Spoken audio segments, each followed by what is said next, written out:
কিভাবে তারা প্রোডাক্ট তাদের ছত্রছায়া জামাত ইসলামী আজকে যে পটভূমি তৈরি করছে, এটা ইসলামের পক্ষে যদি হইতো তাহলে আমরা তাদের সাথে থাকতাম।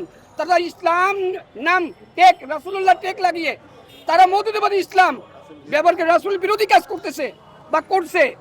আগামীতে তারা এই আকীদা নিয়ে তারা আগে বাড়তেছে। আমরা রাসূলুল্লাহর উম্মত হিসেবে আহলে সুন্নাত ওয়াল জামাতের পক্ষ হইতে আমরা সবাই ফিলিস্তিনি মুসলমানদের জন্য অংশগ্রহণ করেছি।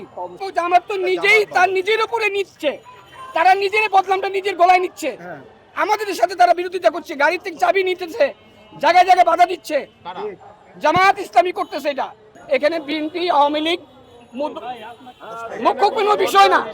আওয়ামী লীগের ভিতরে আল্লাহ রসুলের দিনের এখানে যারা প্রেমিক, রসুলের প্রেমিক, বর্তমান প্রেমিক যারা আছেন এই অংশগ্রহণ সবারই অবদান আছে। কেন আওয়ামী লীগ আসতে পারে, তারা ভালোবেসে রসুল্লাহ ভালোবেসে নিয়ে আসছে, কিন্তু তারা তো এখানে কোনো ফায়দা লুটতে আসে নাই।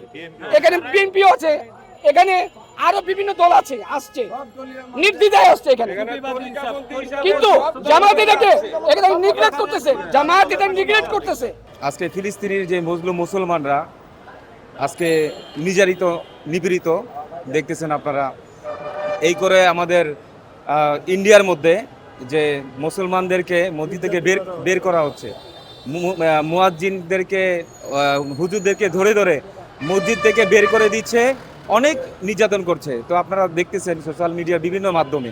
তো আজকে আমরা মুসলমান, আর আমরা মুসলমান হয়ে এগুলো আজকে আমরা দেখতেছি, আমাদের হৃদয়ের মধ্যে রক্তক্ষরণ হচ্ছে।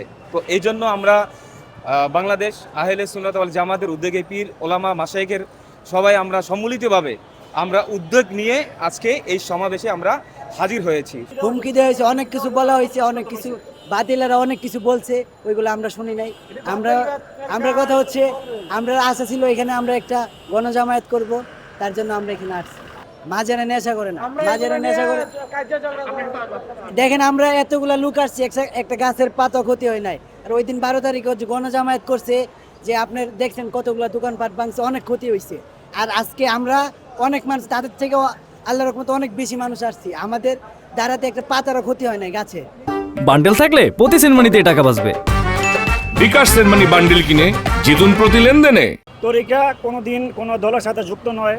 তরিকা তার নিজস্ব গতিতে চলে, আহলে সুন্নাত ওয়াল জামাত নবীর তরিকায় চলে। আল্লাহর রাসূল ঘোষণা করছে পবিত্র কোরআন শরীফে, ইসলাম আল্লাহর মনোনীত ধর্ম। ইসলাম কখনো কোনো রাসূলের, ইসলাম কোনোদিন কোনো দলের সাথে সংযুক্ত হতে পারে না। যারা এই সমস্ত কথাবার্তা বাতিলেরা আমাদের বিরুদ্ধে ষড়যন্ত্র করে আমাদেরকে বিভিন্ন ইউটিউবের মাধ্যমে খবরের মাধ্যমে আমাদেরকে বিভ্রান্ত করার সৃষ্টি করছে, দেশবাসীকে বিভ্রান্তি করার সৃষ্টি করছে, যাতে এখানে সমাবেশটা না হয়, যাতে এখানে মানুষ না আসে। ওরা এক সপ্তাহ ধরে আমাদের বিরুদ্ধে ষড়যন্ত্র করে চলছে। আমাদেরকে কোনো জায়গা দেওয়া হয়নি, আমাদেরকে নানানভাবে অনেক হুমকি দেওয়া হয়েছে, এখানে সমাবেশ করতে দেওয়া হবে না। এমনকি যখন দেখছে লক্ষ কোটি জনতা এই ঢাকার প্রেস ক্লাবের সামনে হাজির হয়েছে, তখন তারা নিরুপায় হয়ে আমাদেরকে হুমকি দিয়েছে। আমাদের ঊর্ধ্বতন কর্মকর্তারা বলেছে, তাড়াতাড়ি আপনারা এখান থেকে সমাবেশ শেষ করেন, নাহলে আপনাদের বিপদগ্রস্ত হবে। তাই আমাদের মুরব্বীরা, গরিজনরা, অলি আল্লাহরা বলেছে, আপনারা তাড়াতাড়ি ছোট করে মনোযোগ দিয়ে আমাদেরকে বিদায় দিয়েছে, আপনারা যার যার দেশে চলে যান।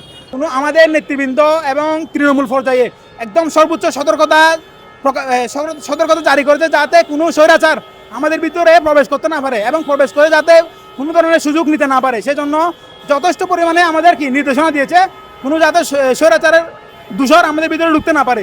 না, আলহামদুলিল্লাহ স্বৈরাচারের তেমন কেউ আসেনি, যদিও ভিতরে কয়েকটা ঢুকতে পারে, যাতে প্রোগ্রামকে প্রশ্নবিদ্ধ করতে পারে, সেজন্য হয়তো ঢুকতে পারে, কিন্তু কোনো রকম প্রশ্নবিদ্ধ করতে পারে নাই, তারা কোনো রকম সুযোগ নিতে পারে নাই, কারণ এখানে যথেষ্ট ব্যবস্থা নেওয়া হয়েছে তাদের প্রতিহত করার জন্য।